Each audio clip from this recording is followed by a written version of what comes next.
There is a group of dumb Americans out there. There just are. It sucks, but it's true. But even still, the lies of the Democrats sometimes become so preposterous that the stupid vote sees through the lies regardless, and they stop believing them.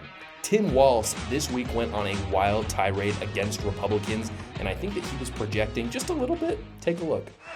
Look, I know, we all know this. I remember a time when Republicans talked about things like freedom, they meant it. They would never turn their back on our allies. But that's not these guys. Trump and Vance, when they talk about freedom, means government should have the freedom to invade every corner of our life. They talk about small government, small enough to be in your bedroom, small enough to be in your exam room, small enough to be in your library, telling you the things that you should make decisions about. So let's be very clear. Where I come from and where you come from as neighbors, we respect differences. That's your opinion. Look, we're sitting here together, Brewers and Twins fans, Vikings and Packers. So every single word that Tim Walz just said was a lie. Something that you always know for sure, this is something I've noticed a lot in this election cycle, is that if a Democrat says something about Republicans, chances are they're the ones actually doing it. Every time they're projecting, they're compensating for something. And this is certainly the case with Tim Walz talking about big government, for instance. This is coming from a guy who literally in Minnesota during COVID set up a hotline so that you could tattle on your neighbors if they weren't, quote unquote, following the COVID guidelines, aka wearing a mask, social distancing. You could literally look out in the street, see two of your neighbors having a conversation 4 feet away from each other instead of 6, and you could go to that hotline and tell on them, which is truly Orwellian crap right there from Tim Walz. Again, the lie too about book banning from Democrats is so tiring. If book banning means banning porn from kids' libraries, then sure, I love book banning. I mean, that's literally what they're talking about. If book banning means not allowing certain books in states, then of course I'm not for book banning. And by the way, no one's doing that. It's never happened. No Republicans ever said that. And so that lie specifically is just really frustrating because it's just so overt. But Tim Walz at the end there says something that's really interesting, which is that he respects everyone's differences. And sure, I believe that because he calls all of his political opponents fascists and Nazis. That definitely sounds like someone who, respects differences. Tim Walz doesn't respect the differences between being a man and a woman. So, considering he's openly talked about gender theory and children, so obviously he doesn't respect the differences between, Republicans and Democrats. It's one of the things Democrats, they do it time and time again. They get up, they tell you why Republicans are evil, no good, you should never vote for them. And then they say, but we respect everyone's differences. No, you don't. You just said that MAGA was like the threat to democracy. If that's really true, if you really believe that, then no, you shouldn't respect their differences. You should say that's wrong. Honestly, if anyone out there truly believes, and then none of the Democrats' elites actually believe this, if you truly believe that someone is a threat to democracy, no, you shouldn't respect their differences because they're evil. And so, but none of them actually believe that. That is the problem. Fortunately, though, unless you're a left-wing stooge, what Tim Walz just said, it was clearly a lie, and everyone could pretty much see through it. There's a small percentage, that are really far left, but he's so overt about the lies that I think the stupid vote even is looking at that, and they're just thinking, like, you're projecting, dude. This isn't even something that Republicans are doing. Really quick, guys, before I want to show you the next clip, I've talked about it on my show before, but I'm very passionate about fitness. That's why I've partnered with Alpha Progression. Alpha Progression is a fitness app that I love. It's a game changer for my workouts. It actually integrates with the Apple Fitness app. So if you have an Apple Watch or something, it integrates right into it, which is really nice. Whether you're a beginner or advanced, Alpha Progression helps you plan your workout. So if you already have your workout, you can put it in there and then track your progress so you can continue towards progressive overload, which is really important. If you're a beginner though, and you don't really know what you're doing yet, then you can just simply put your goals in. If you want to lose weight, Alpha Progression will show you exactly what you need to do every day to hit your goal. It's something I really love. It's been a game changer for my workouts. That's why I partnered with them. If you use my link, which is down in the description below, alphaprogression.com/Joshua, you'll get 20% off your first month and 2 weeks free.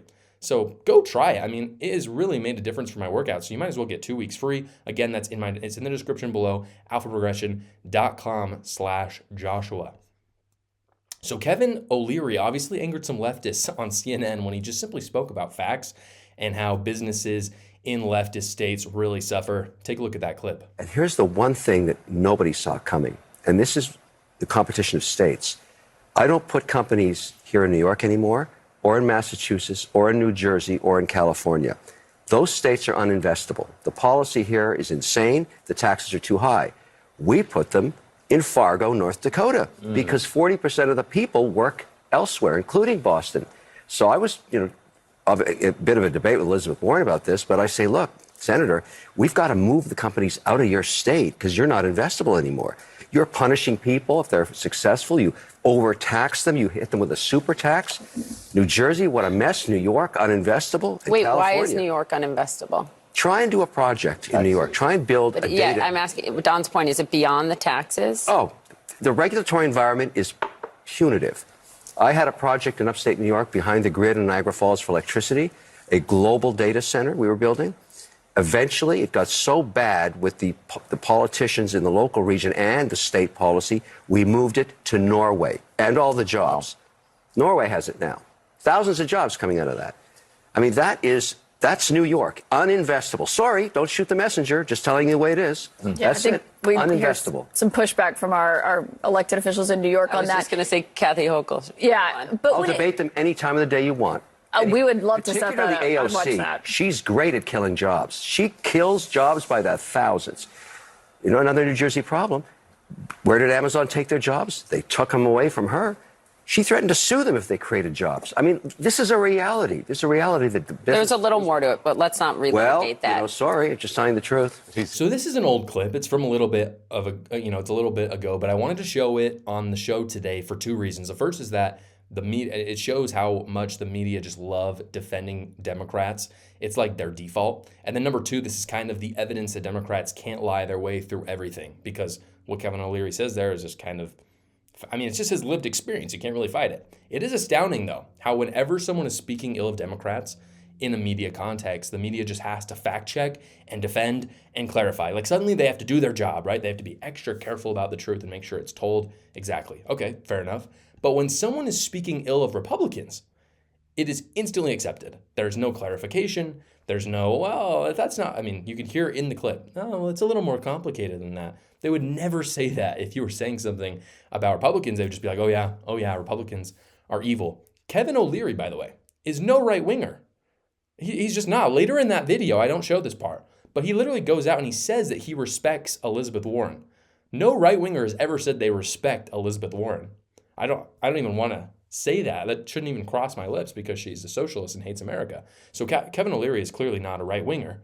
He's just a business guy who has no other motive than to make money and then in turn employ people and create a good product as well as value for investors. That is his goal. He's not really a political actor as far as I'm aware.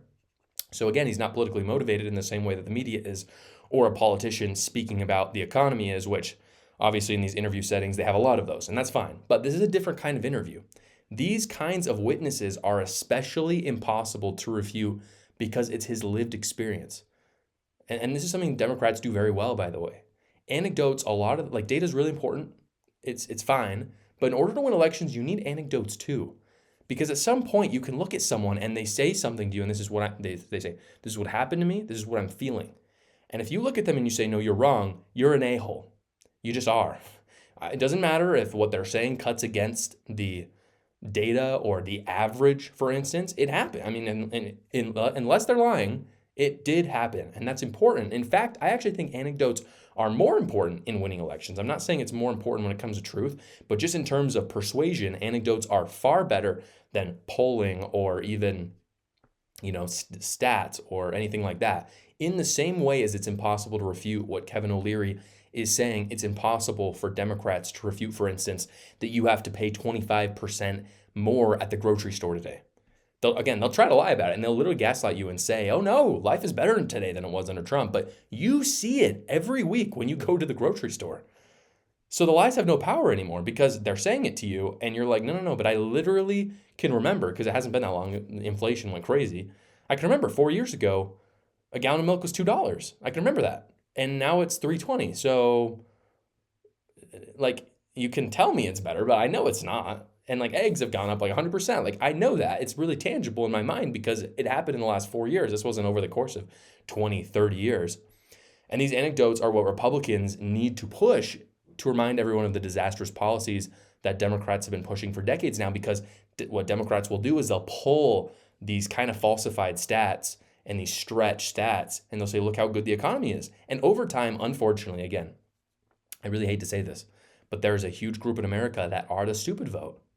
And over time, when enough stats is put out there, they start to say that the economy is actually doing well. For instance, if you look at the approval under Kamala Harris, and who basically, if you put up Kamala Harris and Donald Trump and you ask them, and you ask just people, who is better equipped to handle the economy, what you're seeing right now is that the numbers are going more in favor of Kamala Harris. They're still better for Trump, but they're getting more and more for Kamala Harris, which is truly astounding because the economy has never gotten better under Kamala Harris. It just never has. It's literally, inflation is compounding. So what they did is irreparable. It's going to be there forever. And yet people still somehow believe that Kamala Harris is doing good things. The reason why is because they're putting stat after stat after stat up on the screen, and the media, of course, are not actually scrutinizing it like they would for, say, a stat for Donald Trump. And so again, the antidote to that, the thing that people can do in order to combat that, is the anecdotes. Just simply saying, go to the grocery store today.